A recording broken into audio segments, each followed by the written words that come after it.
In today's episode of Make It Easy podcast, we're going to talk about something that doesn't get talked about enough. This audio recording includes subtitles so you can follow along more intentionally and absorb the idea at your own pace. Why so many smart kids grow up to feel lost, disconnected, and stuck? You know the type. Maybe this was even you, the kid who was always ahead of everyone else, the one teachers praised, parents bragged about, and classmates turned to for answers. You grew up hearing that you were going to do great things, that life was going to be easy for you because you were so intelligent. But somewhere along the way, something changed. Now, as an adult, you feel like you're struggling while everyone else seems to be moving forward. You have trouble staying motivated. You feel socially behind. You procrastinate on things that matter. And worst of all, you can't even explain why. Because on paper, you should be fine. You're still smart, still capable.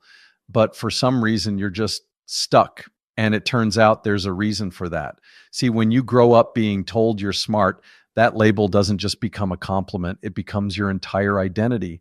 It's not just something you're good at. It's who you are. And when that happens, the very thing that made you feel special as a kid becomes the same thing that traps you as an adult. Let's break this down. When you're young, identity is simple. Kids define themselves based on a few basic traits. Maybe they're the funny one, the athletic one, the kid who loves dinosaurs. It's all straightforward. But when you get labeled as the smart one, it sticks differently. Because intelligence isn't just a preference or a hobby, it's seen as an inherent quality, something fixed. And that's where the real problem starts. As a kid, being smart gets you praise, admiration, and an easy ride. You don't have to try as hard as others. You pick things up quickly, you breeze through school, and you start to internalize a dangerous idea. If I'm smart, things should be easy for me.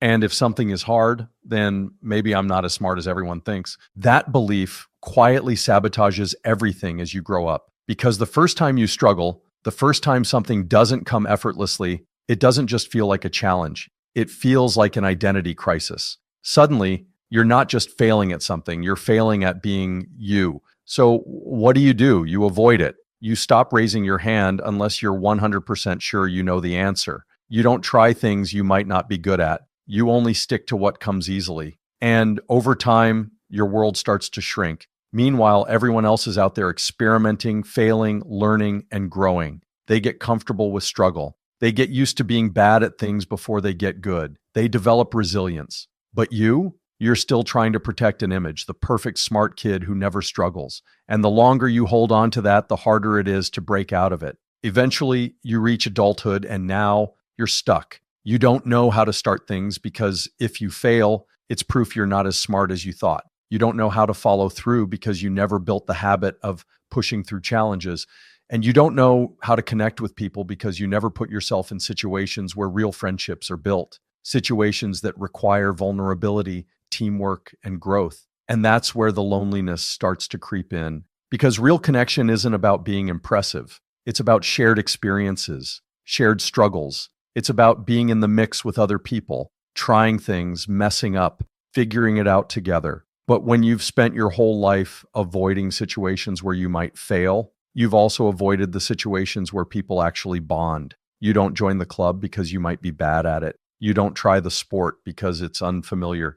You don't speak up in group projects because it's frustrating. And without realizing it, you start stepping out of the flow of social life. But you still crave connection. So what do? You lean on what you know, intelligence. Instead of relating to people, you analyze them. You try to understand social interactions like a puzzle instead of just being in them. And yeah, that can make you good at reading people, but it also makes socializing exhausting because instead of just existing with others, you're calculating, thinking about what to say, how to respond, what they might be thinking. Social interaction becomes another thing you have to be good at. And since you're afraid of failing at it, you start avoiding it altogether. And here's the worst part. When that loneliness starts to hurt, your brain protects you by creating a story. You tell yourself, oh, I'm just different. I don't relate to people because they're not on my level. I think deeper than they do. But that's not really true, is it? It's just easier to believe than admitting that you feel left out, that you don't know how to connect anymore, that maybe you never really learned how in the first place.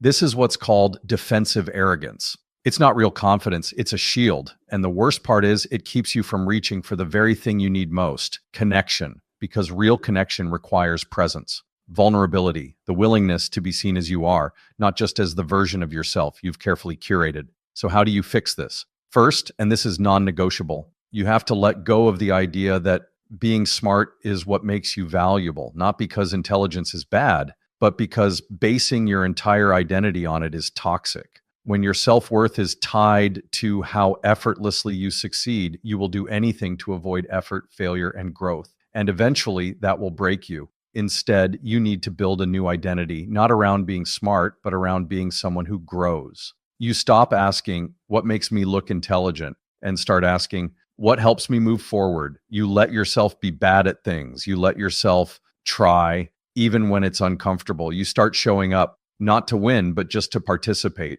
And yeah, at first it's awkward. It feels like a step backward, but it's not. It's the first real step toward actually becoming the person you were meant to be. Because the truth is, your value was never in being special. Your value is in being human. And being human means you're allowed to struggle, you're allowed to grow, you're allowed to not know what the hell you're doing half the time. But the only way forward is to start taking steps anyway. Not perfect steps, not genius steps, just real, messy, human steps forward. And thanks for being here and listening to me. Be sure to meet again in my next video through that subscribe button. So yeah, okay, bye-bye.